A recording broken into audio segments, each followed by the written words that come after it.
Computer শিখতে গেলে দুটো জিনিস লাগে। কম্পিউটার শিখতে গেলে দুটো জিনিস লাগে, একটা হলো থিওরি আর একটা হলো প্র্যাকটিক্যাল। কি বললাম বাবা? থিওরি আর প্র্যাকটিক্যাল। তো ইসলামে দুটো জিনিস আছে, থিওরি, প্র্যাকটিক্যাল। ইসলামে থিওরিটার নাম হলো কোরআন আর প্র্যাকটিক্যালটার নাম হলো মুহাম্মদ সাল্লাল্লাহু আলাইহি সাল্লাম। কোরআনে বলা আছে নামাজ পড়ো, আকিমুস সালাত। কিভাবে করবেন? মুহাম্মদ সাল্লাল্লাহু আলাইহি ওয়াসাল্লাম প্র্যাকটিক্যাল করে দেখিয়ে গেলেন। কোরআনে বলা আছে রোজা করো, কিভাবে করবেন? প্র্যাকটিক্যাল করে মুহাম্মদ সাল্লাল্লাহু আলাইহি ওয়াসাল্লাম দেখিয়ে গেলেন। কোরআনে বলা হয়েছে ওযু করো, কিভাবে করবেন? প্র্যাকটিক্যাল করে দেখিয়ে গেলেন মুহাম্মদ সাল্লাল্লাহু আলাইহি ওয়াসাল্লাম। আমরা থিওরিটাকেও ফলো করিনি, প্র্যাকটিক্যালটাকেও গুরুত্ব দেইনি, যার জন্য সমস্যায় পড়ে গেছি। এই জন্য মুহাম্মদ সাল্লাল্লাহু আলাইহি ওয়াসাল্লাম পৃথিবী ছাড়ার আগে বলেছিলেন, তারাকতু ফীকুম আমরাইনি লাম তাদিল্লু মা তামাসসাকতুম বিহিমা কিতাবাল্লাহি ওয়া সুন্নাতা রাসূলিহি।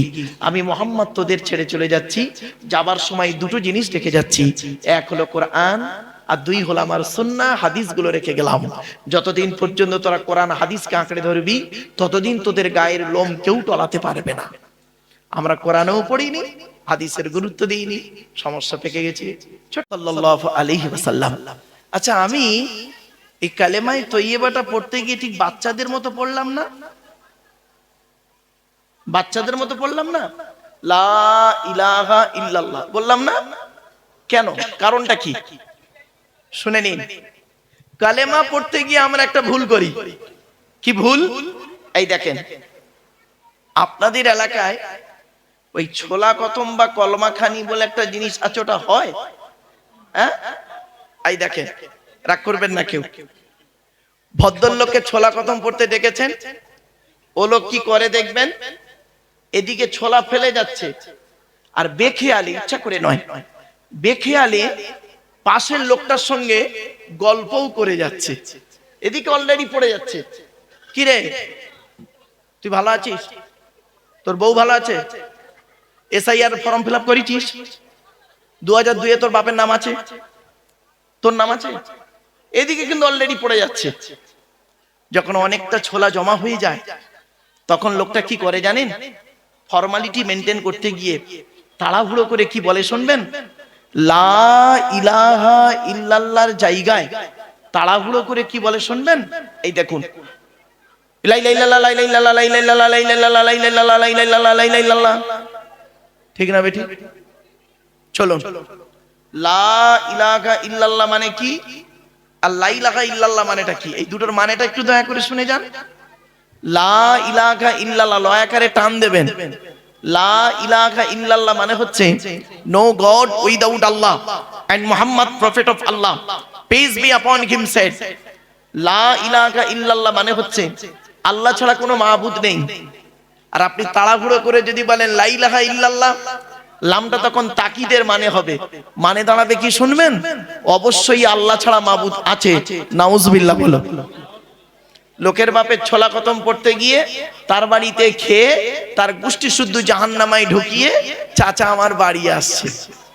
বাবা, তাড়াহুড়ো করে ভুল করার থেকে দেরিতে ঠিক করাটাই ভালো। ঠিক না বেঠিক? 2 মিনিট দেরি হোক, সঠিকটা হোক। তাড়াহুড়ো করে ভুল করার থেকে দেরিতে ঠিক করাটাই ভালো। এজন্য অনুরোধ করে যাচ্ছি, লা ইলাহা ইল্লাল্লাহ বলবেন, তাড়াহুড়ো করে লা ইলাহা ইল্লাল্লাহ বলে ঈমান নষ্ট করবেন না। আচ্ছা, আমরা এই লা ইলাহা ইল্লাল্লাহ বারে বারে বলার নামকে আমরা কি বলি? জিকির, তাই তো বাবা? বলেন তো, একটু কথা বলেন। জিকির বলি।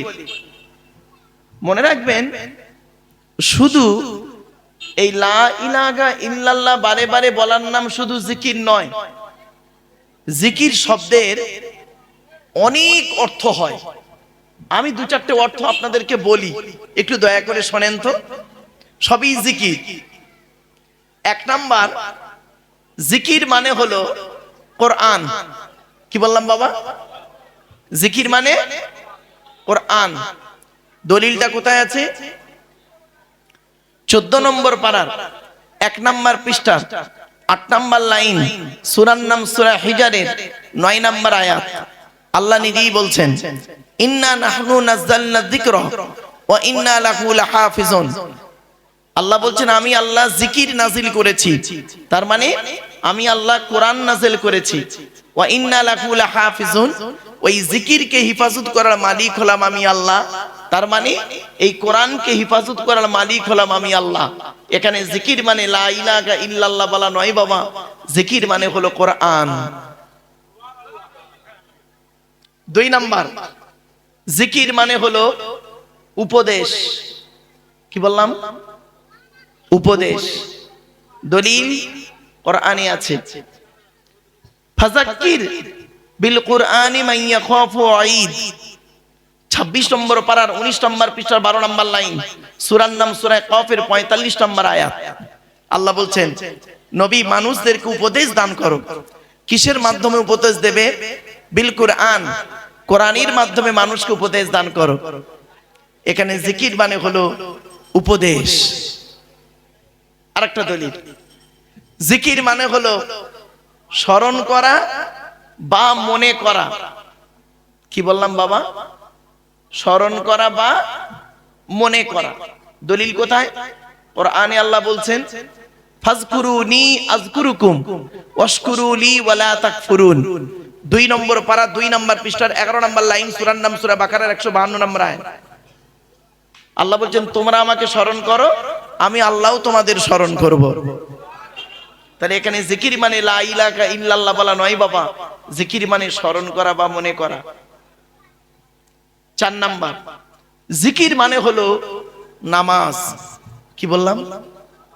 জিকির মানে নামাজ।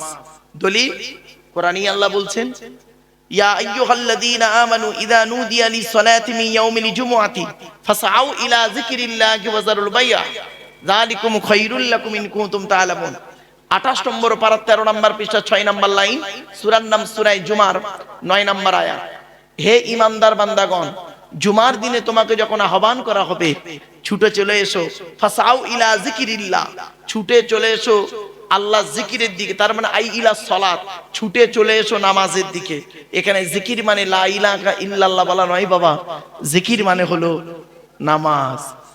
এজন্য বলি বাবা, একটা শব্দের একটা অর্থ জেনে আলোচনা করার আগে একটা শব্দের একাধিক অর্থ হয়, সেটাকে একটু মাথায় রাখতে হবে। একটু ধৈর্যের পরিচয় দিন। আচ্ছা বাবা, এই টেনে টেনে বলছি না বলে আপনাদের অসুবিধা হচ্ছে? একটু দাঁড়ান, মালটা একটু গরম হয়ে যাক, টেনে টুনে দিচ্ছি বাবা। কারণ এখন তো টান ছাড়া লোক মনে করে বক্তা বেকার।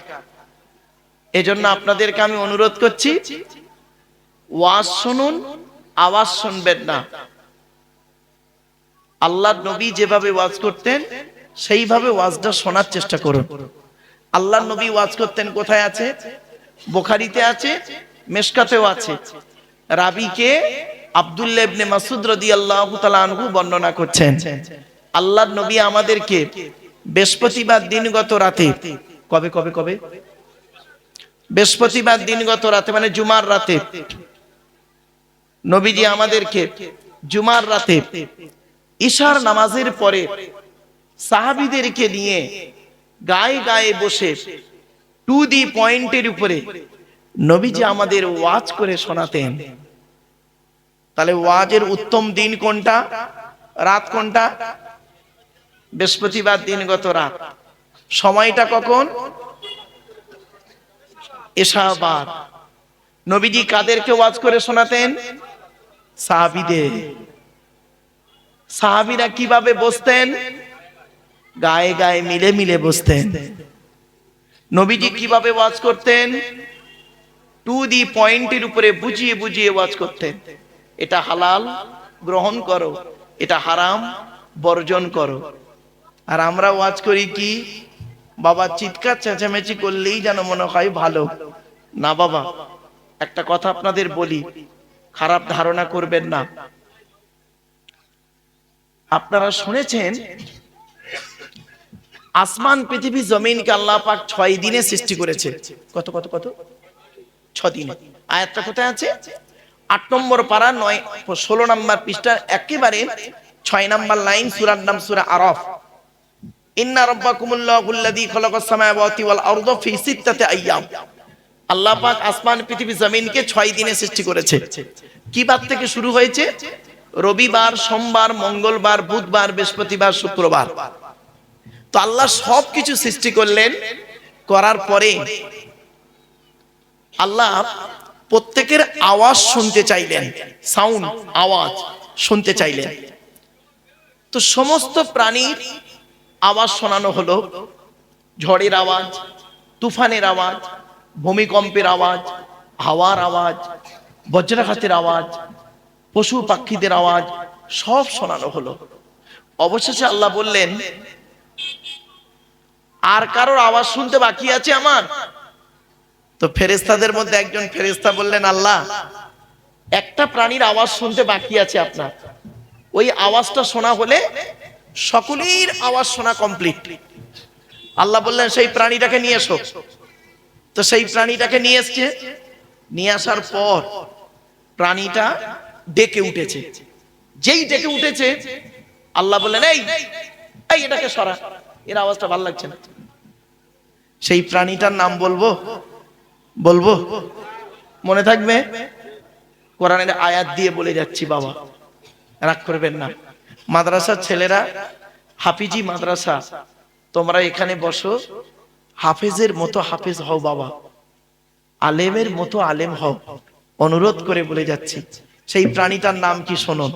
আল্লাহ নিজেই বলছেন, ওয়াকসিদ ফি মাশিকা ওয়াগদুদ মিন সাউতিক ইন্না আনকারাল আসওয়াতি লাসাউতুল হামির।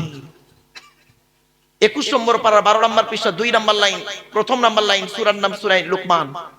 সেই প্রাণীটার নাম হলো গাধা। গাধা, কি বললাম? গাধা। গাধার মতো চিৎকার চেঁচেমেচি করে কথা বলাকে আল্লাহ অত্যন্ত ঘৃণা করেন। এই জন্য প্রত্যেক নবীর ভাষা হলো চিৎকার চেঁচেমেচি করে নয়, ওয়াকানা বাইনা যালিকা কওয়ামা, মধ্যবর্তী পন্থা অবলম্বন করাটাই হলো সর্বোৎকৃষ্ট পন্থা। তাই আমি আপনাদেরকে রিকোয়েস্ট করছি, একটু ধৈর্যের পরিচয় দিন বাপেরা, একটু ধৈর্যের পরিচয় দিন। 5 নাম্বার, জিকির মানে হলো,